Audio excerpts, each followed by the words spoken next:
नमस्कार साथियों, अदम्य एकेडमी के ऑनलाइन प्लेटफॉर्म पे आप सभी का हार्दिक स्वागत है, अभिनंदन है। कल हम छपाई कला की बात कर रहे थे ना।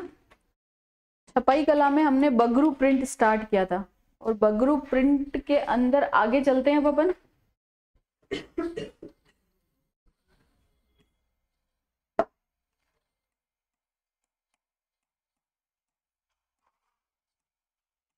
बगरू प्रिंट, इसका जो स्वर्ण काल कहलाएगा वो कहलाता है 1979 से 1989। क्या पढ़ा था हमने बगरू प्रिंट के अंदर?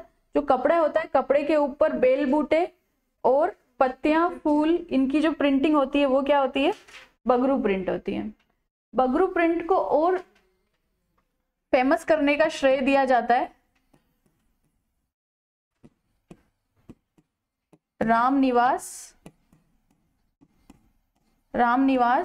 छिपा को। रामनिवास छिपा को सन 2006 के अंदर इनको क्या दिया गया? पद्मश्री दिया गया। क्या दिया गया? पद्मश्री दिया गया। क्यों दिया गया?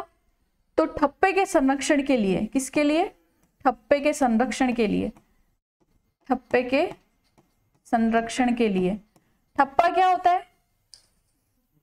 हाँ, छापने के लिए जो नीचे उसके अंदर आकृति बनी होती है बेल बूटों की, उसको किसी स्याही में लगा के कपड़े के ऊपर छापना, तो होता है ठप्पा। तो ठप्पे के संरक्षण के लिए इनको 2006 में क्या दिया गया? पद्मश्री दिया गया। बगरू प्रिंट के अंदर जो प्रयुक्त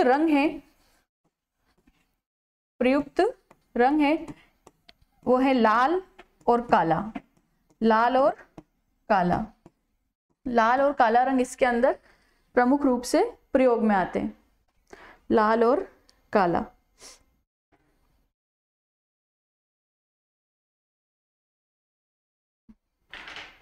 चलें आगे। एक होता है अजरक प्रिंट, और एक होता है मलीर प्रिंट। अजरक प्रिंट और मलीर प्रिंट। अजरक जो प्रिंट है वो बालोतरा की फेमस है। कहाँ की फेमस है? बालोतरा नया जिला बन गया, पहले बाड़मेर में आता था। पर मलीर प्रिंट जो है वो कहाँ की फेमस है? बाड़मेर की। कहाँ की फेमस है? बाड़मेर की। कहाँ की फेमस है? बाड़मेर की। ये जो दोनों प्रिंटें हैं, ठीक है, इन दोनों प्रिंटों के अंदर कपड़े के ऊपर ज्यामितीय आकृतियां बनाई जाती है। ज्यामितीय आकृति मतलब त्रिभुज, वृत्त, है ना, और आपका पंचभुज या चतुर्भुज, इस तरह की जो आकृतियां, ज्यामितीय आकृतियां जो है वो इस तरह की प्रिंट में बनाई जाती है।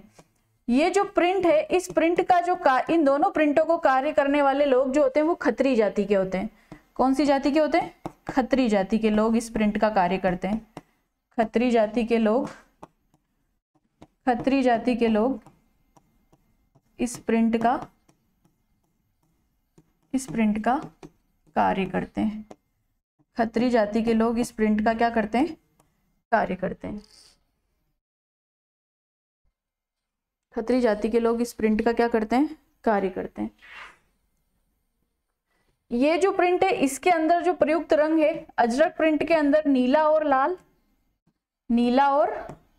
लाल, और मलीर प्रिंट के अंदर जो रंग है वो है कत्थई और काला। कत्थई और काला।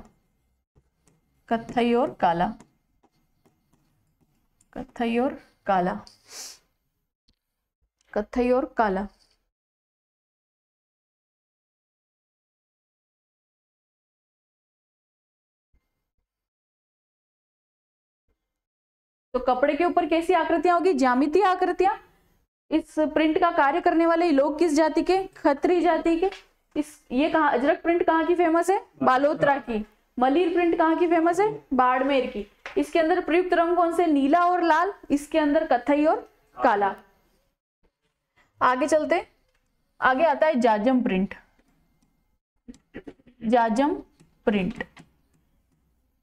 ये जो जाजम प्रिंट है ये प्रसिद्ध है अकोला चित्तौड़गढ़ की। कहाँ की फेमस है? अकोला चित्तौड़गढ़ की। अकोला चित्तौड़गढ़ की क्या है ये प्रिंट फेमस है। अकोला चित्तौड़गढ़ की ये प्रिंट फेमस है। इस प्रिंट के अंदर प्रयुक्त जो रंग है, इस प्रिंट के अंदर जो प्रयुक्त रंग है वो है लाल और हरा, लाल और हरा। इस प्रिंट की जो प्रमुख विशेषता है, इस प्रिंट की प्रमुख विशेषता क्या है, इसकी छपाई के लहंगे प्रसिद्ध है या घाघरे प्रसिद्ध है।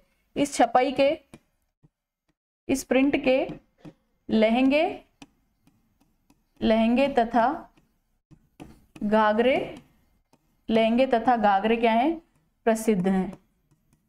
लहंगे तथा घाघरे प्रसिद्ध हैं, लहंगे तथा घाघरे प्रसिद्ध हैं।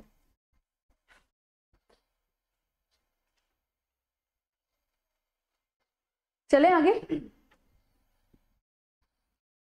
अगला आता है दाबू प्रिंट।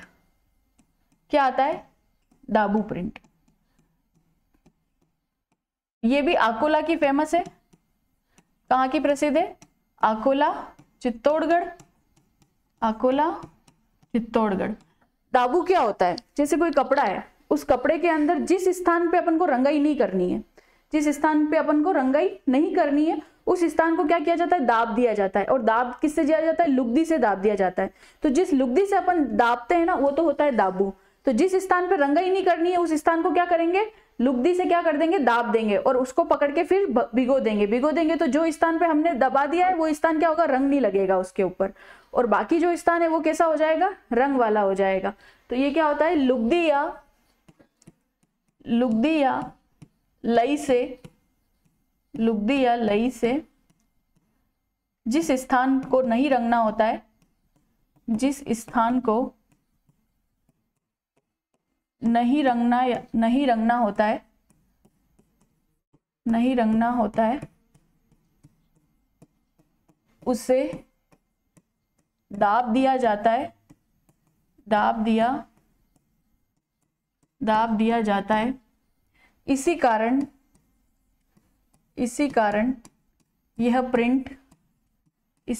यह प्रिंट दाबू प्रिंट कहलाती है, दाबू प्रिंट कहलाती है। इसी कारण ये प्रिंट दाबू प्रिंट कहलाती है। कहाँ की फेमस है, अकोला चित्तौड़गढ़ की। दो दाबू फेमस है, एक है मोम का दाबू, मोम का दाबू फेमस है सवाई माधोपुर का। कहाँ का फेमस है, सवाई माधोपुर का। और मिट्टी का दाबू है आपका बाड़मेर का। कहाँ का फेमस है, बाड़मेर का। तो जिस स्थान पे हमको रंगाई नहीं करनी है उस स्थान को दाब दिया जाता है। किसकी सहायता से दाब दिया जाता है, तो लुगदी या लई की सहायता से दाब दिया जाता है। और खाली दाबू प्रिंट आए तो कहाँ की फेमस है, अकोला चित्तौड़गढ़ की। और अगर मोम का दाबू पूछा जाए तो सवाई माधोपुर, मोम का दाबू पूछा जाए तो सवाई माधोपुर। और अगर मिट्टी का दाबू पूछा जाए तो बाड़मेर, मिट्टी का दाबू पूछा जाए तो बाड़मेर। चले आगे। अगला आता है सांगानेरी प्रिंट। सांगानेरी प्रिंट कहाँ की, सांगानेर की, हाँ सांगानेर जयपुर की फेमस है। कहाँ की फेमस है, सांगानेर जयपुर की फेमस है। इसके सबसे ज्यादा आपने क्या वस्त्र सुने, और चादर सुनी है ना, स्कर्ट सुनी होगी आपने। सांगानेरी प्रिंट की क्या आती है, स्कर्ट आती है, शर्ट आते हैं, चादरें आती है। तो इस तरह की जो प्रिंट है, सबसे जो फेमस प्रिंट है हमारे राजस्थान के अंदर वो कौन सी प्रिंट है, सांगानेरी प्रिंट है। इसकी जो छपाई का कार्य करने वाले छीपे होते हैं, क्योंकि छीपा जाति के लोग सर्वाधिक छपाई का कार्य करते हैं, रंग का कार्य करते हैं। तो इसकी जो छपाई करने वाले छीप जाती है, इसकी जो छपाई करने वाले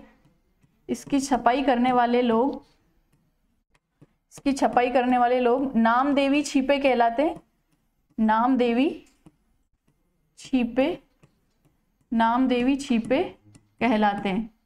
नामदेवी छीपे कहलाते हैं।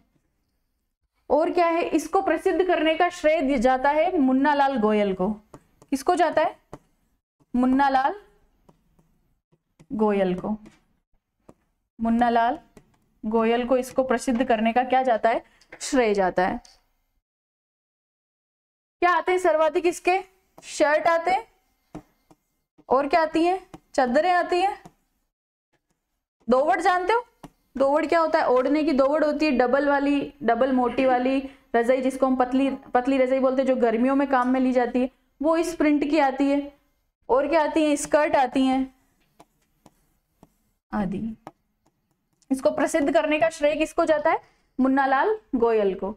इसकी छपाई का काम करने वाले लोग क्या कहलाते हैं? नामदेवी छिपे कहलाते हैं। क्या कहलाते हैं? नामदेवी छिपे कहलाते हैं। चलें आगे। अब देखो, मैंने कल आपको कठपुतली पढ़ाया था, है ना? तो नोट डाल के लिखेंगे, कठपुतली का जो निर्माण है वो अरडू की लकड़ी से किया जाता है। किससे किया जाता है? अरडू की लकड़ी से। अब आप कहेंगे अरडू की लकड़ी क्या है? जैसे बबूल की लकड़ी है, वैसे अरडू का भी पेड़ होता है, अरडू की भी क्या बनती है? लकड़ी होती है। तो कठपुतली का निर्माण, कठपुतली का निर्माण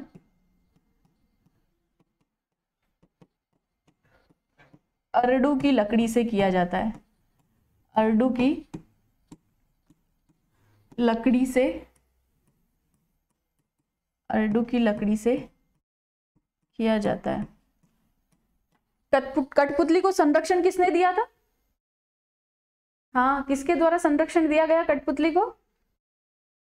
देवीलाल सामर के द्वारा। हाँ, क्यों, कैसे दिया गया? भारतीय लोक कला मंडल का क्या किया गया? उनके द्वारा संस्थान स्थापना की गई। ठीक है।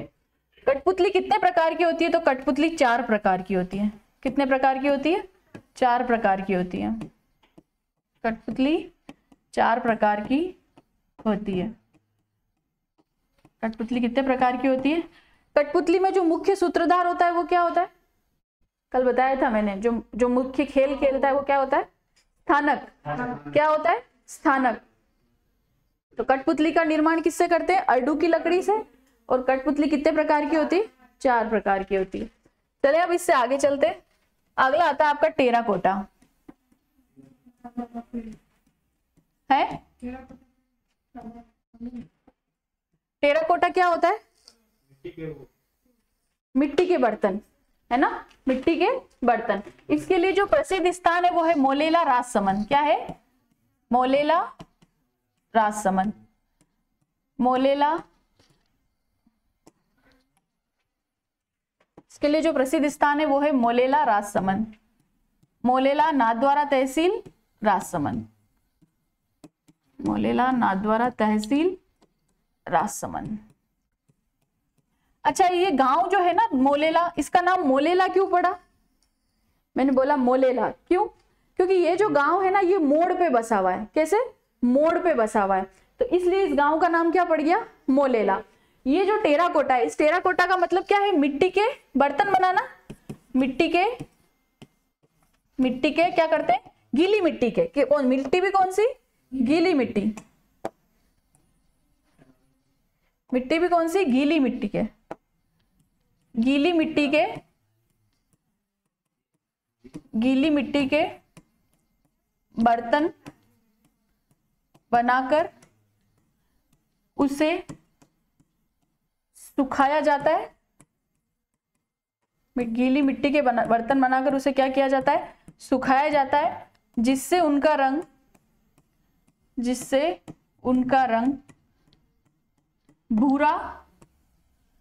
भूरा या हल्का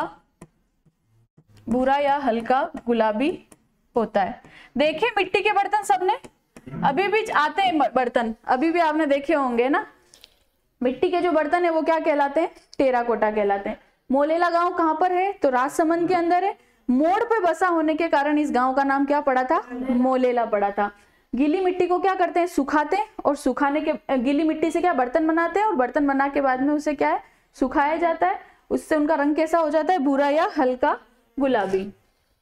इसमें प्रयुक्त जो मिट्टी होती है वो काली चिकनी मिट्टी होती है। कौन सी मिट्टी होती है? काली चिकनी मिट्टी। काली चिकनी मिट्टी कौन सी मिट्टी होती है? काली चिकनी मिट्टी। कौन से तालाब से लाते हैं? तो 16 नाड़ा तालाब। कौन सा तालाब? 16 नाड़ा तालाब की काली चिकनी मिट्टी, 16 नाड़ा तालाब की काली चिकनी मिट्टी। इस टेराकोटा के जो प्रमाण हैं वो आहड़ की सभ्यता से मिले हैं। कहां से मिले? आहड़ सभ्यता से। मतलब 4000 वर्ष पूर्व भी लोग टेराकोटा जानते थे, मिट्टी के बर्तन बनाना जानते थे। तो इसके प्रमाण मिले हैं आहड़ सभ्यता से। कहां से मिले? आहड़ की सभ्यता से। कितने वर्ष पुरानी हो गई? 4000 वर्ष पुरानी, 4000 वर्ष पूर्व, 4000 वर्ष पूर्व।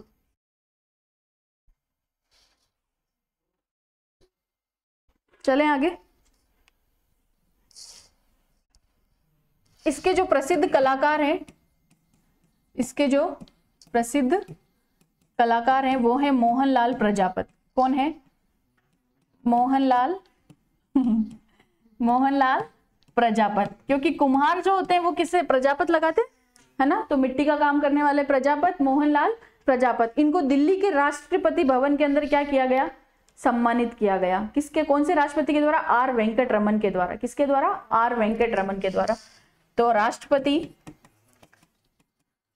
आर वेंकट रमन द्वारा सम्मानित, आर वेंकट रमन द्वारा सम्मानित, आर वेंकट रमन द्वारा सम्मानित। तो एक तो हो गया टेराकोटा। टेराकोटा फेमस कहाँ क्या हो गया? मोलेला राजसमंद का। एक आता है सुनहरी टेराकोटा। अगर पूछ ले सुनहरी टेराकोटा, तो सुनहरी टेराकोटा जो फेमस है वो है बीकानेर का। कहाँ का फेमस है? बीकानेर का। सुनहरी टेराकोटा कहाँ का फेमस है? बीकानेर का।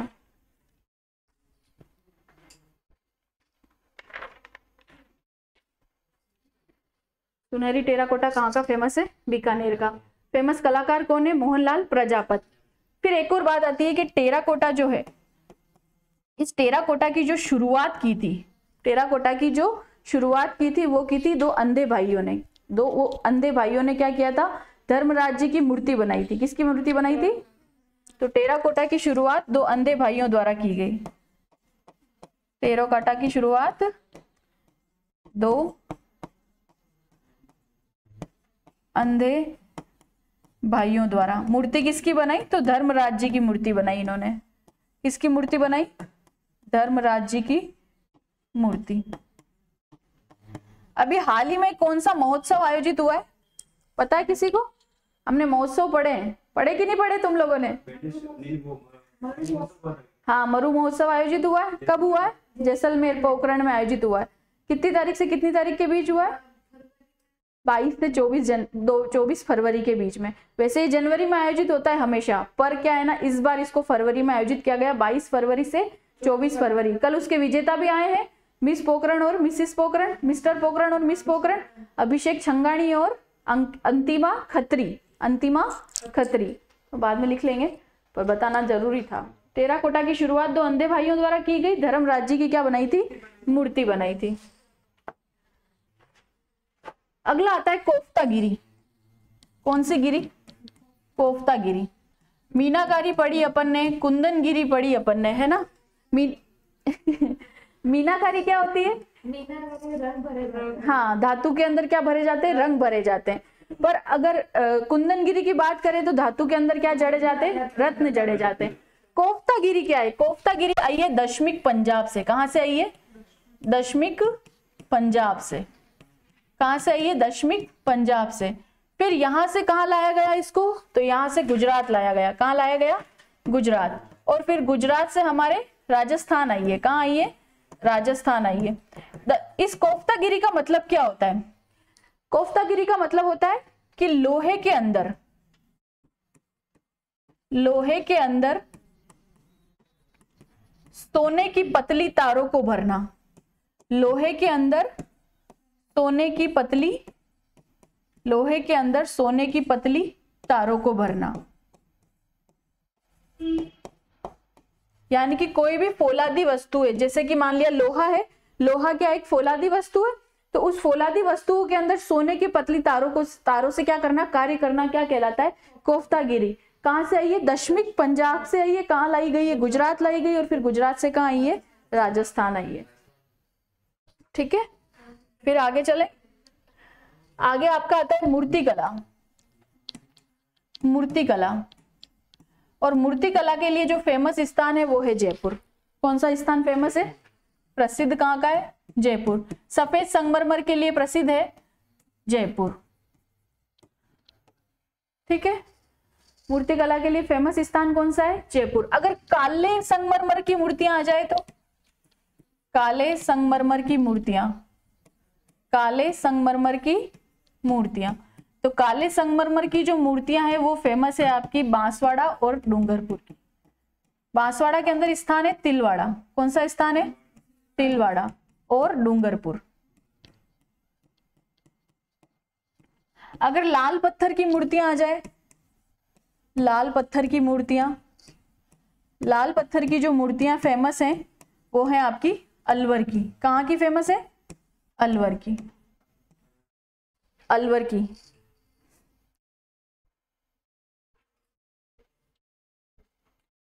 और बताती हूँ, जिंक के धातु की मूर्तियां, जिंक धातु की मूर्तियां, जैसे जिंक जैसे जोधपुर।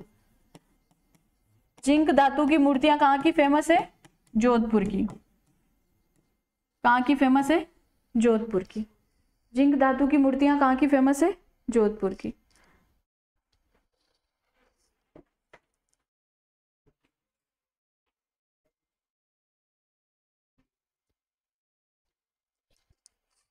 चले आगे। अगला आता है तहनीशा। तहनीशा, क्या नाम है, तहनीशा। तनीशा नहीं, तहनीशा। तो क्या करना है, इसके अंदर कोई भी वस्तु है, उस वस्तु को किसी भी डिजाइन के अंदर खोद दिया जाए और उसमें पीतल के तार भर दिए जाए। क्या भर दिए जाए, पीतल के तार भर दिए जाए। यानी कि किसी भी वस्तु को क्या किया जाए, खोदा जाए पहले तो, और खोद के उसके अंदर क्या किए जाए, पीतल के तार भर दिए जाए, तो वो क्या कहलाती है, तहनीशा। तो किसी भी वस्तु को, किसी भी वस्तु को डिजाइन में खोद कर, डिजाइन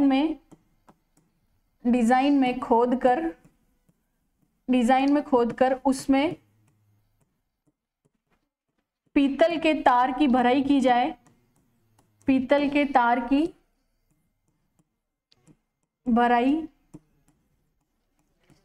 की जाए, तो वह कला क्या कहलाती है, तहनीशा कहलाती है।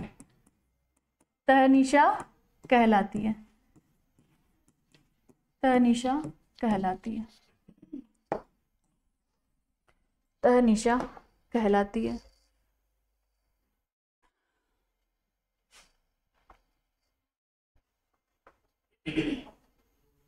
इस कला के लिए फेमस जो जाति है, उदयपुर की सिगलीगढ़ जाति। कौन सी जाति, सिगलीगढ़ जाति।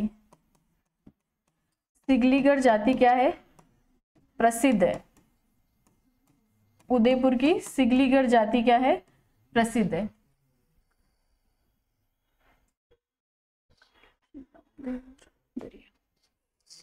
एक आता है गलीचे, नमदे और दरिया। इनका फेमस स्थान ध्यान रखना है बस आपको। गलीचे जो प्रसिद्ध हैं, गलीचे जो प्रसिद्ध हैं वो हैं जयपुर के। कहाँ के फेमस है, जयपुर के। नमदे जो फेमस है वो हैं आपके टोंक के। कहाँ के, टोंक के। और दरिया जो फेमस है वो है नागौर की। कहाँ की, नागौर की। तो इन तीनों के बारे में आपको ध्यान रखना है। तो ये हस्तकला से संबंधित जितनी इंपॉर्टेंट चीजें हैं, जितनी इंपॉर्टेंट कलाकृतियां हैं वो तो मैंने आपको बता दी है। अब कुछ एक जगह विशेष की चीजें फेमस है, जैसे कि जरी बरी का बेस जयपुर का फेमस है, बादला जोधपुर का फेमस है ना। ऐसी जगह विशेष की चीजें हैं, कुल 25-30 चीजें हैं जो अगर अपन नेक्स्ट क्लास में पढ़ेंगे, पर उससे पहले अपन इसके पहले का थोड़ा सा रिवाइज कर लेते हैं। फट चित्रण कहाँ का फेमस है, हाँ हाँ शाहपुरा, शाहपुरा का फेमस है। अच्छा, और इसके फेमस कलाकार कौन है, इसके चितेरे कौन है, कौन है प्रमुख चितेरे, हाँ श्रीलाल जोशी। कौन है, श्रीलाल जोशी। महिला कलाकार पार्वती जोशी। कोरोना की फड़, कोरोना की फड़ कल्याणमल जोशी, कल्याणमल जोशी। अच्छा, देवनारायण की फड़ और एक पाबू जी की फड़, है ना। देवनारायण जी की जो फड़ है वो कौन सी जाति के भोपे बजाते? गुर्जर जाति के। और पाबू जी की फड़, हाँ पाबू जी की फड़ नायक जाति या थोरिया जाति के भोपे, नायक जाति या थोरिया जाति के भोपे। अब इससे आगे कुछ हस्तकला के प्रमुख स्थान और उनकी जगह विशेष की चीजें फेमस है, वो नेक्स्ट क्लास में करते हैं अपन। अभी होगी है ना।